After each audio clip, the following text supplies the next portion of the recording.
about Filipino identity, what makes a Pinoy, and how much should you be involved politically in your community? Or should you be? Even? Right. Actually, Mike was telling me during the break that he doesn't even read the newspapers. What do you think about this, Mike? To keep up to date, okay, truth be told, unless most of the news of anything I hear secondhand and then I look into it. So I use friends and family are the filtration system just for whatever reason, you know. It's like I don't even know what's going on around me, you know, and so you don't proactively look up the newspapers and because there's just website. So much. I mean, when you think about it, being Pinoy, living in the States, you're essentially reading news for two countries. You know, and news in period is like 90% fluff, except, of course, you know, present company excluded. So it's like, it's only when I hear something important that, you know, then I'll look into it, and then if it strikes me, then I get involved. But I don't keep tabs on everything. What about Filipino-American issues, like immigrant issues, anything like that?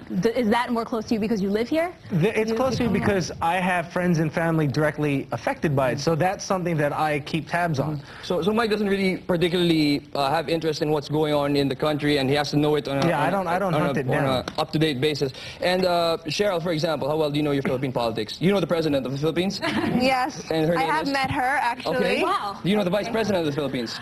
No. Okay. It's very important to be involved in your... You know,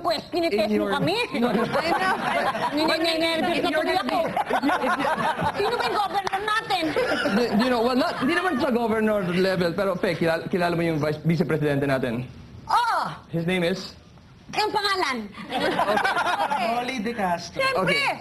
Magandang gabi! Okay, we all call ourselves, we all consider ourselves to be Pinoy, but if we don't even know who the second highest ranking person in our government is, I mean, is it fair to say that, you know, you're not doing your job as a Pinoy? Well, what about, you know, place? What about location? You live here, I mean, what do you know about the immigration issues right now, like the bill that they're passing on immigrant laws? Isn't that important for Filipino Americans that live here? Well, isn't it better that it's local? The thing is,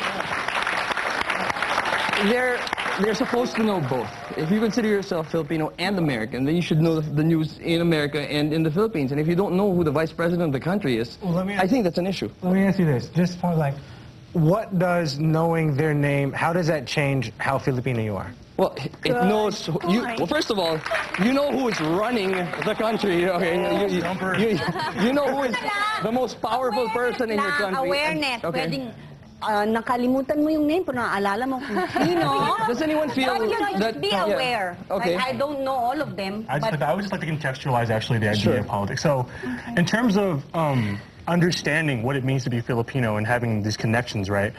I mean, really what it is understanding who I am as being Filipino, understanding who all of us are as being Filipino is about historical context, sociological context, political context, etc., right?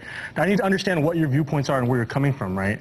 And so that really just begins with like basic knowledge before you build upon a foundation of that. If I don't even know who the president of the Philippines is, how do I understand, you know, what the national debt is? How do I understand what the policies that are going on in the Philippines are, right? Because those affect my community. Sure. And if I'm not concerned about